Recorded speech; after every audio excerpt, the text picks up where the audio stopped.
So let me just give you a background in terms of how this evaluation even came about. This is in early 2010. We were invited by the Education Department in Haryana to brainstorm about the causes of low learning levels in the state, and then really just have a more of a larger discussion about why the learning, what's happening in the education sector, what can be done to fix the various issues, and what are the top priorities of the government as well in the education department. So during that session, various things came out, and it seemed that that the CCE policy that they had to implement in their state was the most critical thing that they wanted to work with us on. Now, CCE is, as you know, it's a national policy. It's mandated to be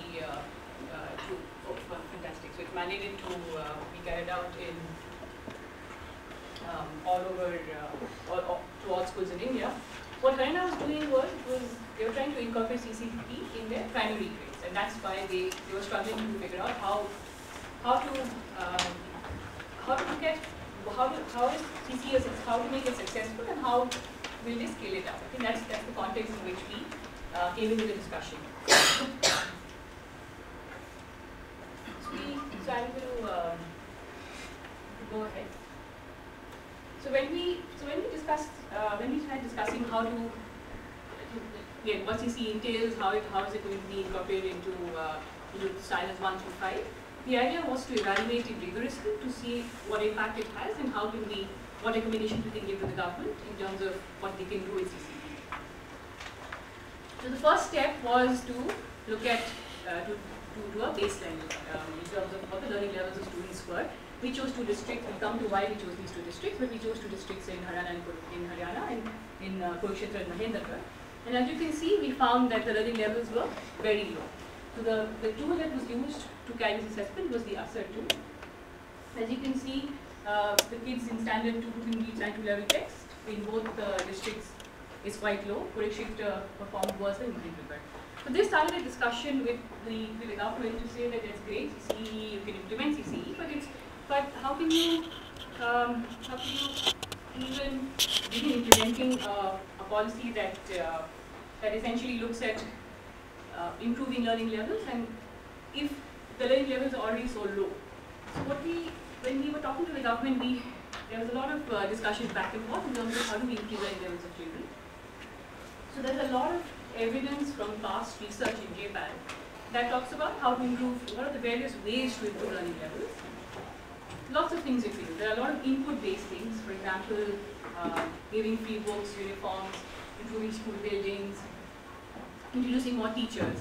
There are also a lot, in terms of looking at the pedagogy and looking at how we can improve through in-classroom teaching practices. There's a lot of work that's been done by Pratham in this field, and we've evaluated a lot of their programs, which includes the earliest evaluations in terms of immediate tutoring. Then we've done a lot of work around evaluating the after-school volunteer camps and summer learning camps. So these are essentially various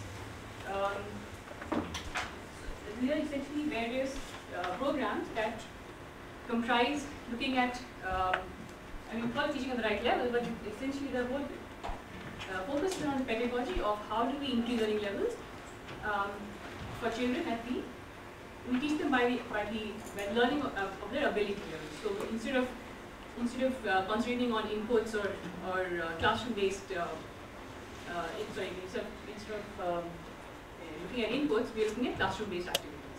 So that was the focus of a lot of research that Japan has done in the past, and this is what we recommended to the government as well: is to look at a series of these evaluations to see what we can recommend in terms of what we can complement CCE with. So the evaluations that we've done in the field of education for Japan in the last 10 years, a lot of it has been around focusing on the actual learning levels of students and teaching them according to teaching on the level that they are currently at, rather than the prescribed syllabus. So this essentially goes back to the theory that the various reasons for kids for them lagging behind. And one of the things that we found is that teachers are given a curriculum in their classrooms, they have to meet certain targets at the end of the year. So they start teaching according to a prescribed curriculum rather than focusing on the levels of the students to take them along to each and every way. So one of the innovations of this methodology is actually to reorganize standards, reorganize children according to the learning abilities, whether it is within a particular standard or whether it is across different standards. So that is what this is one of Pratham's programs that we incorporated in the run evaluation in terms of learning enhancement. And this, as you can see on this map, you can see it's been done in various locations. We've done various forms of this pedagogy has been evaluated, whether it's in school or out of school, whether it's with volunteers or with school teachers, in various forms. So we found that to be effective, and this is what the recommendation we gave to the Government of Haryana to incorporate this as a part of their to supplement CC. Now, in terms of the evaluation, as you can see, the two districts we chose was Kurukshetra and Bharangarh. We were looking at two different aspects. We're looking at student learning outcomes as well as the socio-economic indicators of these two districts, because what we wanted to do was to have data that was representative and of Haryana as a whole. So we want to be able to say that these results would hold for a lot larger population rather than these two districts. Let's look at the theory of change. This is something that we're all very familiar with. So the learning levels are low. High-stakes terminal exams at the end of the year do not allow for feedback. There's a lot of seemingly a lot of stress on children because of these end-year exams. And teachers are focusing on completing syllabus. So what happens is they end up teaching to the top of the class. The kids who are being able to cope, they are the ones who get maximum out of the teachers. And so basically what happens within the classroom, the kids who can't cope up, they just fall behind even further. And one of the main things I think one of the main things that the government was in fact wanted to also focus was on holistic development of children on both scholastic and post-scholastic indicators. So CCE was something that we're looking at to be able to figure out how to use CC as a tool to allow continuous feedback on the performance of students for a continuous tracking in terms of teaching understanding where the students are and where they can get more support from teachers. So you'll be using it as a more feedback mechanism. The TRL, which is the teaching at the right level, which you saw earlier, that was what the government called as the Learning Enhancement Programme. So the Learning Enhancement Programme was on the other side to bring students up to grade level. So if you're a stylus 3, then you're being able to read up to you basically being able to read a standard 2 level text, bring up to grade level. So that's one of the things that we were hoping to do with the NEP methodology, which is teaching at the right level, which is it has several names, and Pratham would call it a different name as well, but this is what we call it here. So this is just what are the various elements that went into making it happen. So the teachers, they would evaluate students frequently and collect data on student performance. They would use information to identify low performing students, devise in ways in which they could help these students.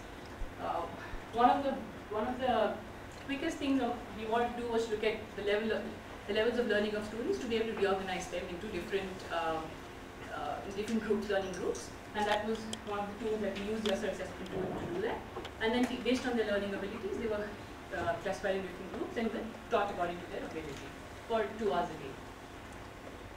So we were hoping that a combination of CCEs followed by LEP would result in overall improved learning. So it's a very, very simple research design. As we know, so we had a comparison group, which again, I don't get into what an RCT design is, but what we need is to have a comparison group where nothing happens, and then we have the intervention groups. In the idea is to look at what would have happened in the absence of the program. So what gains would these students who are in the comparison group, would they have had any gains in the absence of the program? And this is our gold standard to look at what the impact of the real impact of the program is. So we had 4 groups. We had 4 government primary schools that we looked at for CCE and LEP. And it's a very simple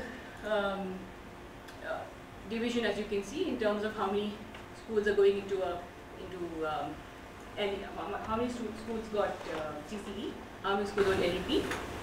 And then we want to also look at the combined effect of CCE and LEP to see if there are any complementarities or not. That's what the research design essentially tells us. The program was run for standard 3 to 5, and as you can see, and CCE was to all primary grades.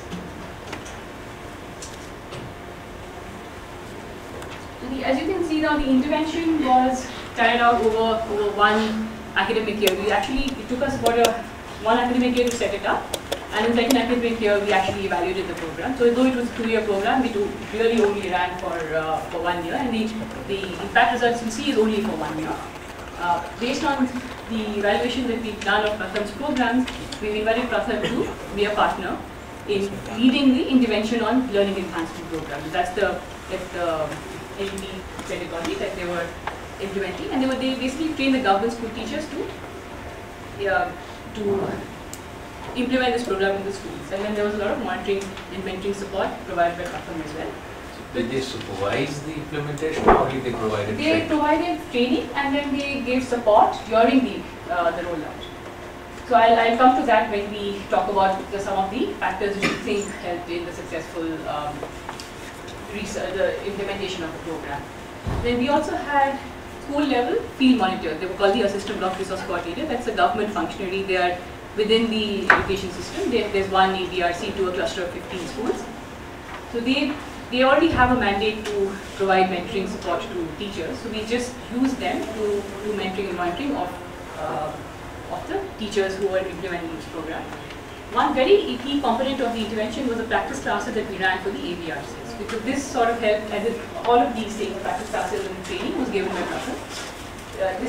And we come to this why we felt that this was a very important fact in terms of sensitizing the ABRCs to actually what their role was, because usually they are just monitoring everything into monitoring, but to be able to mentoring, you need to be able to understand what the pedagogy is, and then I think the practice classes actually helped a lot in them understanding what the program was actually about, the Learning Enhancement Programme, which is the GR pedagogy. So CCE was implemented for classes 1 to 8 and LEP for classes 3 to 5. And as I said, that we had the intervention effective only for one academic year that we evaluated.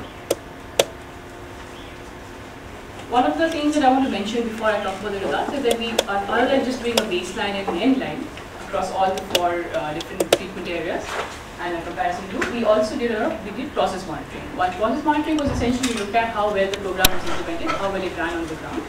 And later on, it depends on in terms of what stories we can glean out of the process monitoring, but this was just, it helps us understand why things worked or why things didn't work. But essentially look at how it was being implemented on the ground. So we had JPAL monitors going and spending a day in every school and collecting a lot of data in terms of what not only basic things like was the class being implemented, were the materials with all the children, were the materials being displayed in the school walls, what CCE evaluation sheets had they even reached the schools, had the CCE manuals and LEP manuals reached the teachers. So all of that process stuff was there, but also looking at how for example in the LEP schools, how the teachers were teaching, were they sitting in groups, were the children correctly organized into their groups across the grades.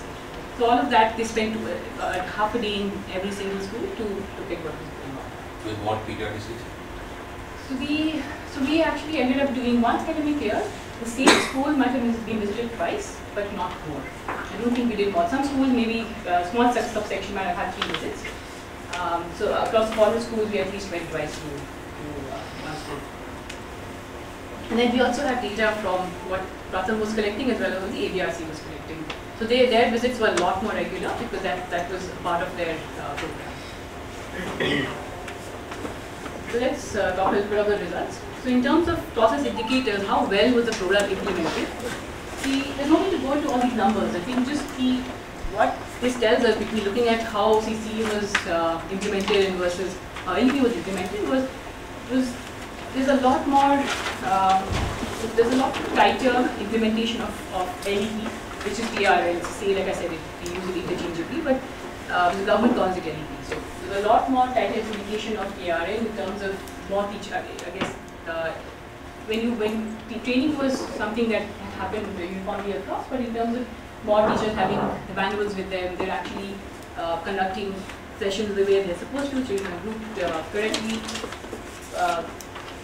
Important things like games observed to be played in over 80% of the LEP schools, 70% games played to appropriate level. So these are things that are the key components of the program. So we like to believe that the quality of what was being implemented as part of the LEP pedagogy on the ground was very high.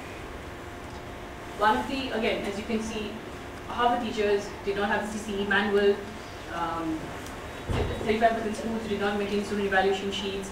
So there's a lot of, so I think one of the things that we believed was that, again, for CCE, there was a lot of confusion about what was the teachers were meant to do. There was very less exposure or training in terms of how to actually implement it on the ground. And these are things that, there's this process in data that we collected. So in terms of results, as you can see, CCE had no impact. So CCE had no impact in any of the intervention groups for Hindi or for math. Now, one of the important things I have to point out here, which Bharti didn't point out earlier, was the LEP pedagogy was done only for Hindi. So we did not implement math in the, Pratham didn't implement math in the schools. The idea was to do math as well, but we decided to focus on one subject through one academic year. The reason that we are showing math here is because we felt that this would be useful to be able to look at whether there are any spillover effects from Hindi to math. So if you're, for example, if you're being able to read, are there any spillover effects in terms of being able to do anything in math? And you see that there's no impact on math at all, even for TRL or for, so now in terms of TRL, when you look at the impact, we see a very high, we see a significant impact of 0.15 standard deviation included in test score with children who were part of the LEP classes. So this is something that we felt you might not find 0.15 standard deviations is really high, but in education, in a lot of the states that are in the past in education, it's a pretty high standard deviation range at the beginning. That we can see. Another thing to note is that the evaluation took place in the government context, implemented by government school teachers, though there's a lot of mentoring and monitoring support from Pratham and from a monitoring structure within the government. We'd like to believe that this is again something that when you're implementing within the government system, this is a very high impact that we see. It's just a visual interpretation of what the results are. So if you see, we have control. The blue bars are control. This is the average test scores in Hindi and in math. For the blue bars, red bars, orange bars are the average test scores for students in the CCE group for Hindi and math, and the green is for TRL. So again, the only thing that we can take away from this slide is there is a 5 percentage point increase in the test scores. In CCA as compared to, in TRL as compared to the baseline. So again, this is what we find, the findings are consistent with all the previous literature that we've seen in terms of how the pedagogy is very effective if you focus on the basic learning levels of children. If you regroup them by ability rather than by standard, rather than by grade, if you group them by ability, and then you focus on taking kids to the next level. Okay, this is where LEP I think has the maximum grades. Rather than, and I think one interesting thing to note was that when we were looking at what the teachers are doing outside of the, so this is completely implemented by government school teachers in a government school context. I think this is something that we have to keep keeping in mind. Results could be much larger, maybe if it was, Pratham has done the programs with larger results through their volunteers. One very interesting thing that we noted was that when teachers were teaching in their own classes, in the LEP classes, they were doing all of the things like calling kids by name, sitting in groups. But when they went back to teaching in their usual style, it was business as usual for them. So these are things that we starting to see. In terms of CCE, we have our recommendations. We really don't have recommendations. Recommendation is to relook at what was in terms of getting the implementation better, getting the message across to teachers better in terms of what we need to do, the evaluation sheets, the manuals, how can we use these really as a tool to give feedback to children. I think that is one of the things that we stressed upon when talking about it. And again, we were in the process of really thinking about CCE reorganizing, so maybe the process indicators would have the discussion that I wanted to actually focus on was where do we go from here? We found something that has been found to be effective, and we want to scale it up. We want to be able to scale it up within the government context, because they're the largest they have the largest bandwidth to be able to scale this up as well. So looking at what worked for us in Haryana, the various lessons we learned in terms of what worked for us.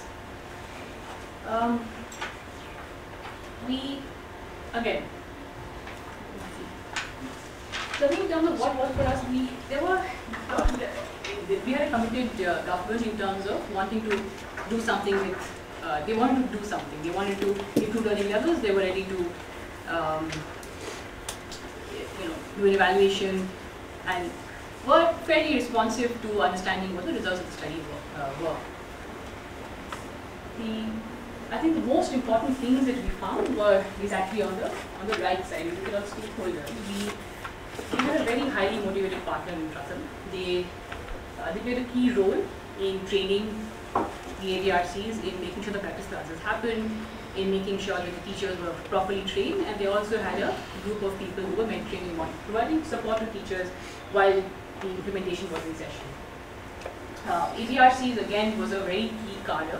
It's very important to institutionally build a cadre of people, whether it's AVRCs or whether it's somebody else, but very important to build a cadre of people within the government who take ownership of any program that is being implemented. And that's something that the AVRCs were very highly, in terms of, we were told a very lackluster group, but then when we met them the first few times, they were very lackluster. But I think once they went to the practice classes, we had, the team of researchers on the ground actually had a lot of other orientation, and we talked about basic statistics. We had quarterly review meetings with the AVRCs, which was actually embedded within the government systems. We had a block in district officials actually meeting AVRCs every quarter to have a review session with them. So these are things that, these are elements that we felt really increased the ownership of what was going on in the state. And there was a lot of excitement and euphoria around doing something.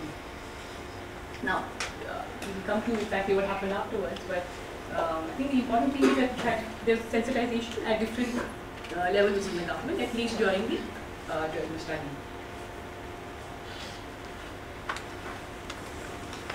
So I think one of the things that we would like to focus on is that if we have a program that has been found to be effective, how do we scale that up? So as I said, there are a few things that work for us in the evaluation, but Haryana hasn't scaled.